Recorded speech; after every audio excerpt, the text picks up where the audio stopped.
Hi everyone, welcome to Study Spring. और ये हम लोगों का ऐसे सेशन है जिसमें आज हम लोग इंडो पाक रिलेशन मींस भारत और पाक संबंध जो है इसको पूरा कवर करने वाले हैं। बिफोर टू बिगिन, अगर आपने चैनल को सब्सक्राइब नहीं किया है तो चैनल को सब्सक्राइब कीजिए। वीडियोस को जितना हो सके आप शेयर कीजिए, क्योंकि आपके शेयर की जरूरत है। यहाँ पे थोड़े से आपकी हेल्प की जरूरत है हमारे चैनल को। और ये आपके लिए फर्स्ट चैनल है जो हिंदी में कंटेंट अवेलेबल करवा रहा है और काफी इम्पोर्टेंट है आपके लिए, क्योंकि अगर आप हिंदी मीडियम स्टूडेंट है तो ये आपको बहुत ज्यादा हेल्प करेगा एग्जाम को क्रैक करने में। तो प्लीज इस चैनल को आप सब्सक्राइब कीजिए, शेयर कीजिए जितना हो सके। चलते हैं अपने जो अपना टॉपिक है उसके तरफ। तो जैसा कि मैंने आपको पहले भी बताया है कि हम लोग जो ऐसे कवर करने वाले हैं उसमें हम लोग इसको 3 पार्ट में कवर कर रहे हैं। पहला जो है इसका हम लोग इंट्रोडक्शन देते हैं, उसके बाद हम लोग इसके बॉडी पे आते हैं और फिर हम लोग इसके कंक्लूजन पे आते हैं। तीनों को हम लोग कवर कर रहे हैं। तो अभी जो हम लोगों का ये है वो इंट्रोडक्शन का होगा। इंट्रोडक्शन के पोर्शन में हम लोग देखेंगे कि आखिर में पाकिस्तान जो है, हम लोग सारे लोग जानते हैं कि पाकिस्तान का जो गठन हुआ था वो 14 अगस्त 1947 को हुआ था।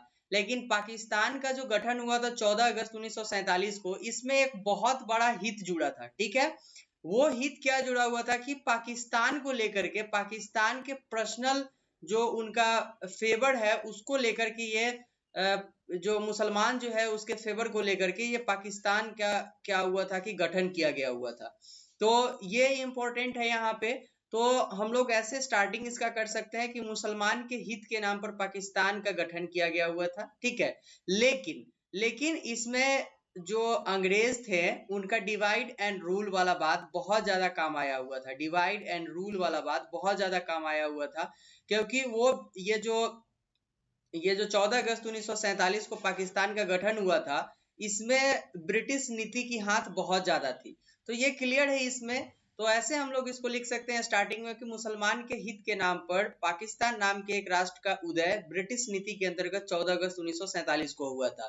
स्टार्टिंग अगर हम ऐसा करते हैं तो काफी अच्छा लगेगा और हम लोग इसको ऐसे कर सकते हैं। हालांकि मैंने पहले भी आपको बताया है कि एसेज जो होते हैं उसके लिखने का तरीका बहुत अलग होता है, काफी डिफरेंट होता है, ये बहुत ज्यादा डिफरेंट हो सकता है।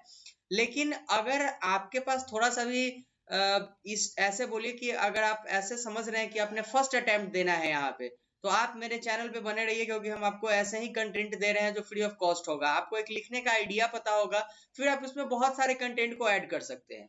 तो ये अपना क्लियर हो गया हम लोगों का पहला। नेक्स्ट देखते हैं हम लोग कि आप अभी एट प्रेजेंट में अगर आप सीएपीएफ का एग्जाम दे रहे होंगे तो आपका एज जो होगा वो 20 ईयर से लेकर के 25 ईयर तक होगा। ठीक है, आपका एज जो होगा वो 20 साल से लेकर 25 साल के बीच में होगा। लेकिन आप अपने स्टार्टिंग से अगर देखें तो आपको ऐसा समझ में आ रहा होगा कि जब से आप पैदा लिए हैं, ठीक है, तब से आपने कभी भी पाकिस्तान को इंडिया के लिए एक भाईचारे वाली नीति को अपनाते हुए नहीं देखा होगा। ये क्लियर बात है। आपने कभी भी नहीं देखा होगा कि पाकिस्तान इंडिया के लिए एक भाईचारे वाले नीति को अपनाता है। तो इसको ऐसे हम लोग इसके बाद लिख सकते हैं कि पैतृक संपत्ति के बाद भी जैसे दो भाइयों के बीच में विवाद होता है, वैसे पाकिस्तान और इंडिया के बीच में आज भी विवाद हो रहा है। ठीक है, और इसके बहुत सारे रीजन है। इसके रीजन में हम लोग पहला रीजन आतंकवाद बोल सकते हैं। ठीक है, आतंकवाद है। दूसरा रीजन जो है इसका वो आपका हो जाएगा सीज फायर। ठीक है, दूसरा आपका हो जाएगा सीज फायर। तीसरा आपका जो हो जाएगा वो हो जाएगा यहाँ पे पाकिस्तान की अपनी रूल। ठीक है, पाकिस्तान में आज भी सैनिक शासन होता है। ठीक है, पाकिस्तान में सैनिक शासन होता है, सेना जिसको चाहती है उसी को सरकार बना देती है। तो यहाँ पे जो भी वहां राजनीतिक दल होते हैं वो कहीं ना कहीं से सेना के अंडर में रह के काम करते हैं। तो ये तीनों चीज जो है आज भी पाकिस्तान को इंडिया के लिए उकसाती है ये सब काम करने के लिए।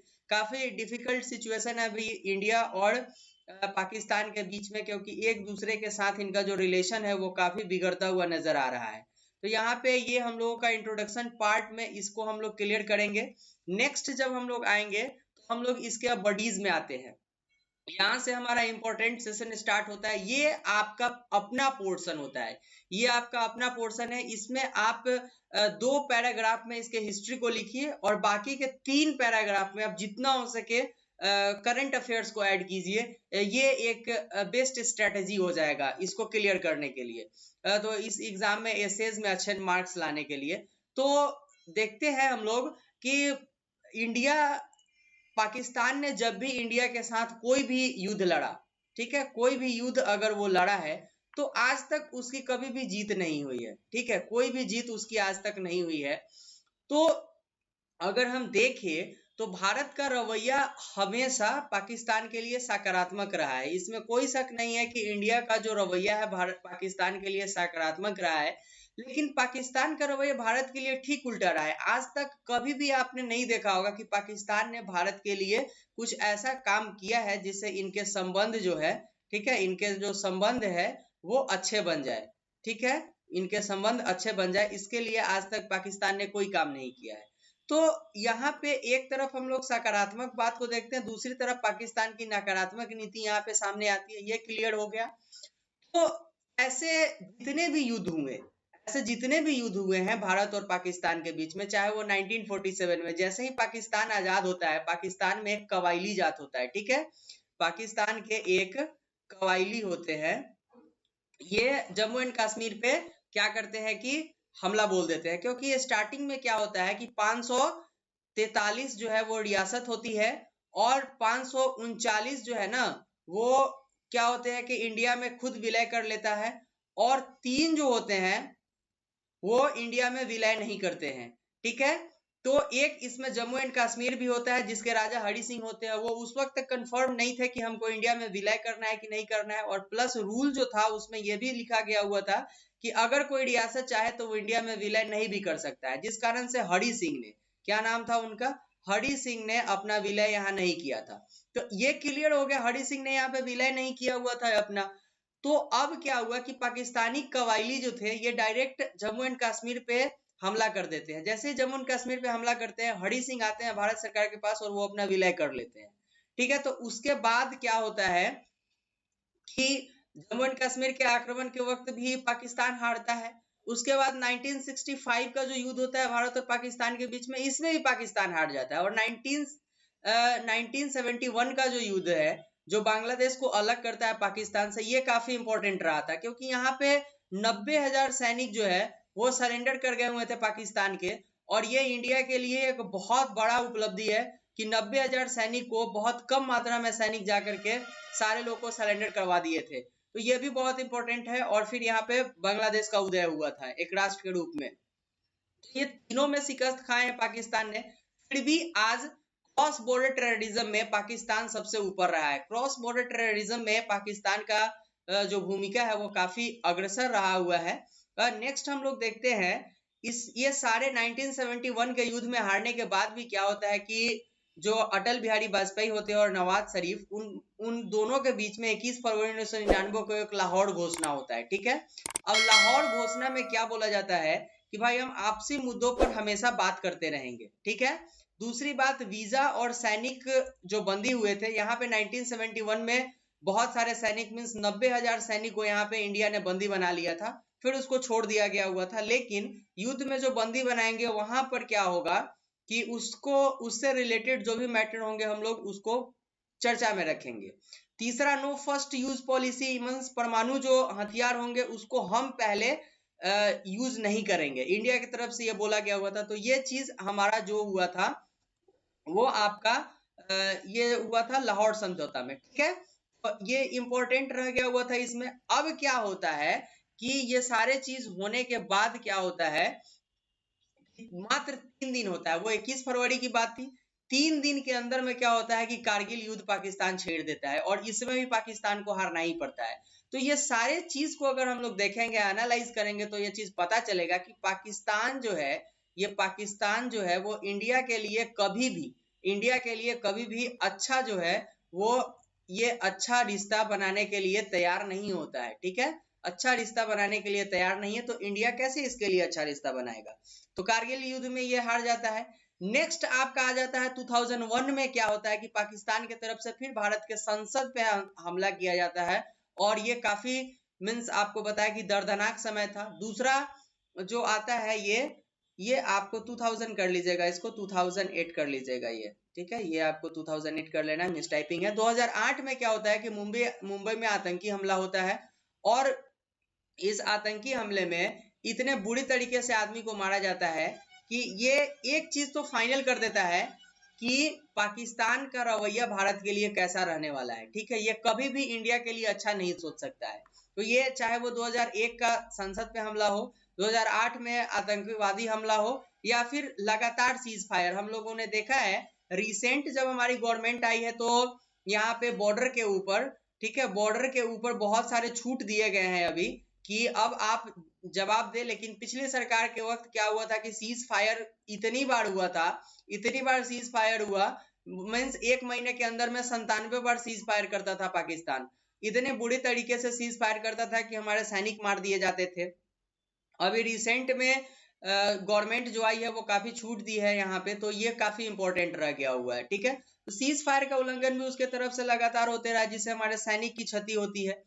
अभी रिसेंट में पुलवामा हमला हुआ था और उड़ी का हमला हुआ था। इसके बदले में हम लोगों ने सर्जिकल स्ट्राइक और एयर स्ट्राइक जरूर किया है, लेकिन स्टार्टिंग पाकिस्तान के तरफ से हुआ था, ठीक है। शुरुआत जो भी होती है वो सारे पाकिस्तान के तरफ से ही होते हैं। जितने भी शुरुआत होती है ये सारे पाकिस्तान के तरफ से किए जाते हैं, चाहे वो पुलवामा हमला हो, चाहे वो उड़ी हमला हो, ठीक है। या फिर पाक अधिकृत कश्मीर में जो भी संगठन होते हैं, पीएफआई के नाम आप लोगों ने सुना होगा। पीएफआई जो है ये भी एक आतंकवादी संगठन है।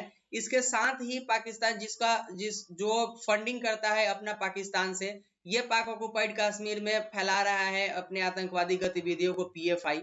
नेक्स्ट जो है आपका वो हमारा आ जाता है ये आतंकवादी संगठन। जितने भी आतंकवादी संगठन है सारे को पनाह अगर कोई देता है तो वो पाकिस्तान ही देता है। तो यहाँ पे ये भी क्लियर बात हो गया हुआ है कि कहीं ना कहीं से पाकिस्तान आतंकवाद को जो है वो बढ़ावा देता ही रहता है। तो इसलिए इसका जो भी भारत के लिए ये कभी भी सकारात्मक प्रतिक्रिया अपना ही नहीं सकता है। तो ये चीज क्लियर हो गया हुआ है।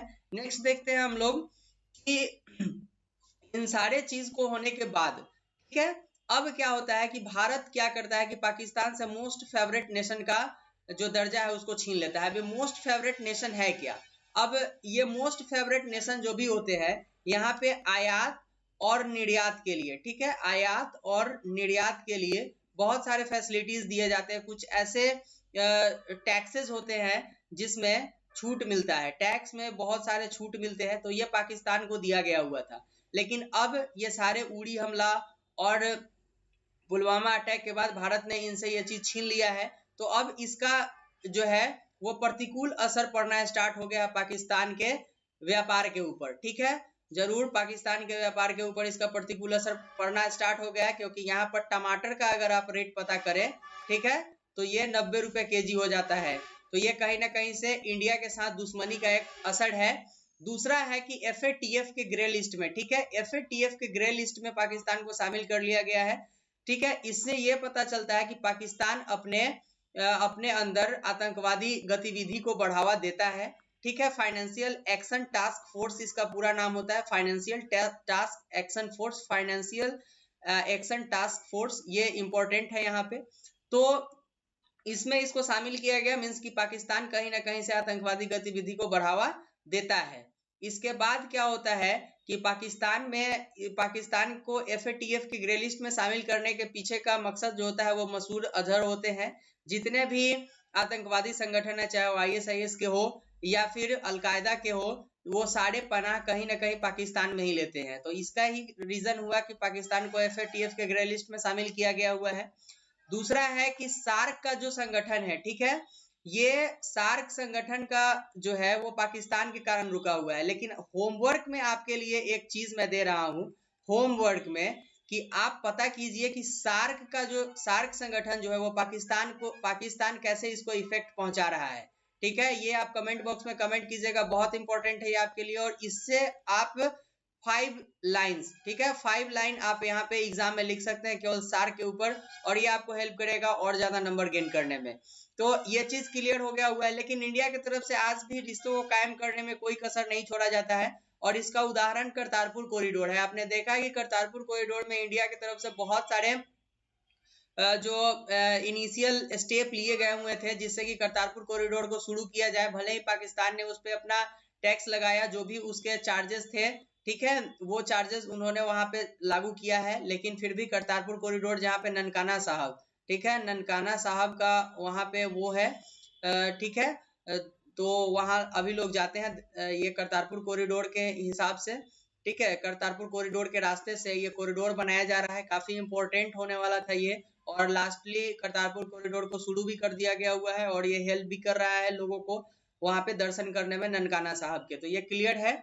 लास्ट में हम लोगों का आता है कंक्लूजन। तो कंक्लूजन के ऊपर अगर हम आएंगे तो यही देख सकते हैं हम लोग कंक्लूजन में कि जब तक पाकिस्तान में राजनीतिक बदलाव नहीं होता है, क्योंकि एट प्रेजेंट में इमरान खान, ठीक है, इमरान खान भी उसी कैटेगरी के नेता हो गए हैं जिस कैटेगरी के पाकिस्तान में और सारे नेता हो रहे थे। तो पाकिस्तान में इमरान खान भी वैसे ही सेना की तरफ से चलाए जा रहे हैं। तो जब तक सैनिक हस्तक्षेप राजनीति से होना बंद नहीं होगा तब तक हम लोग एक अच्छे रिश्ते को कायम नहीं कर सकते हैं, ठीक है, तब तक एक अच्छा रिश्ता कायम नहीं किया जा सकता है। तो कंक्लूजन में हम लोग इस सारे पॉइंट को जरूर मेंशन करेंगे। ये सारे पॉइंट हेल्पफुल होने वाले हैं आपको एग्जाम इस एसे को काफी बेहतर तरीके से लिखने के लिए। तो एक एवरग्रीन जो चीज होता है जो आप एक एसे में लिख सकते हैं, उसको मैंने यहाँ पे कवर कर दिया है। और ये आपका इंडो पाक रिलेशन खत्म हुआ आज और हम लोग एसेज के जो भी इंटरनेशनल रिलेशन है वो सारे को कवर कर चुके हैं अब। और अब हम लोग नैम जो है, ठीक है, NAM NAM non alliance movement से रिलेटेड जो एसेज आते हैं उसको हम लोग कवर करने वाले हैं नेक्स्ट वीडियो में।